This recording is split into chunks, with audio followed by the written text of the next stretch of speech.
Yeah, we're gonna call this one Black Girl Joy. Joy Reid, that is.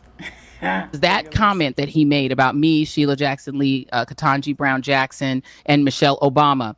The reason that that comment resonates so much with white conservatives is it confirms for them the belief in their minds that the only reason that the four of us were able to get into Ivy League schools is the color of our skin, that the colleges looked at nothing other than our race, that they saw we checked off black and female and let us in because that is the way that they were going to do their quota to get enough blacks in, which is illogical for a few reasons. Reason number one, there are about 1,200 slots, let's say, in the freshman, in the Ivy League sort of freshman classes, and probably like 10,000 people applying.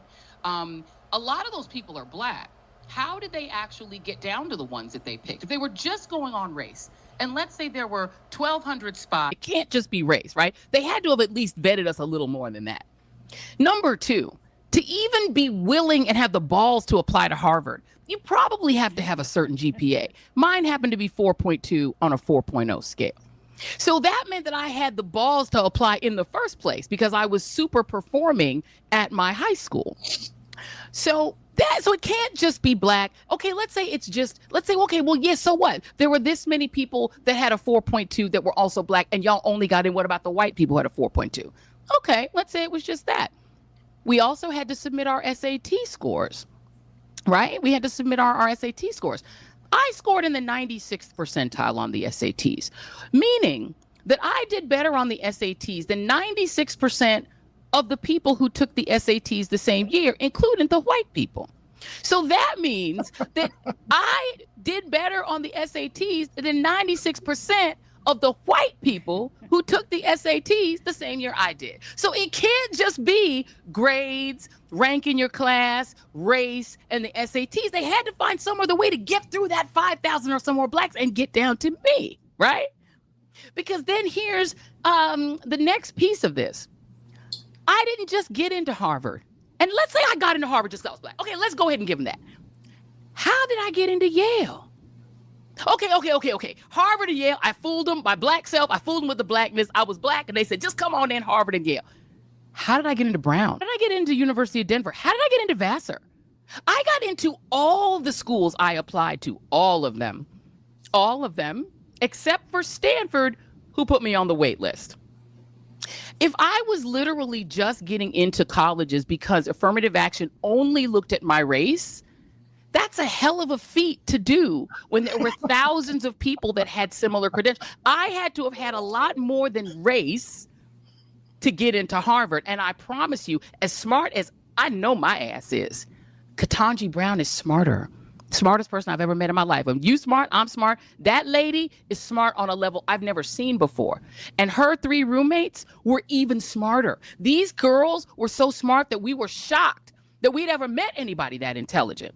And Amy Coney Barrett, on the other hand, is a Supreme Court justice just like Ketanji, even though her qualifications are minuscule compared to Ketanji's. Maybe that's the affirmative action we've been getting. White people who are essentially mediocre in scale compared to a black person getting the spot because they wanted a conservative.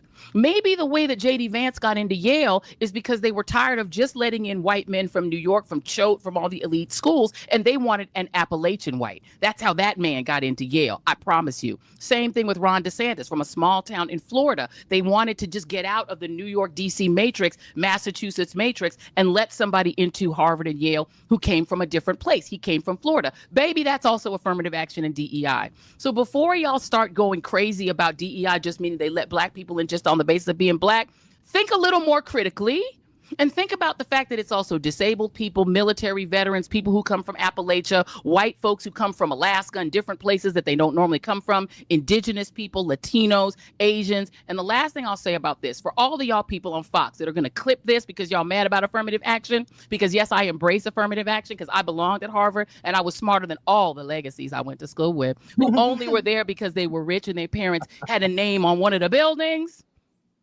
and they didn't go to class and I did.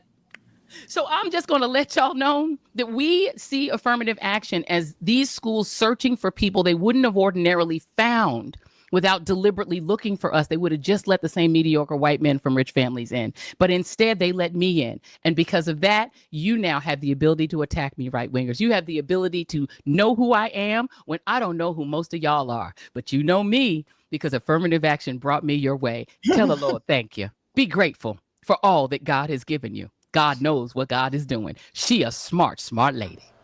I mean, pure damn black girl joy.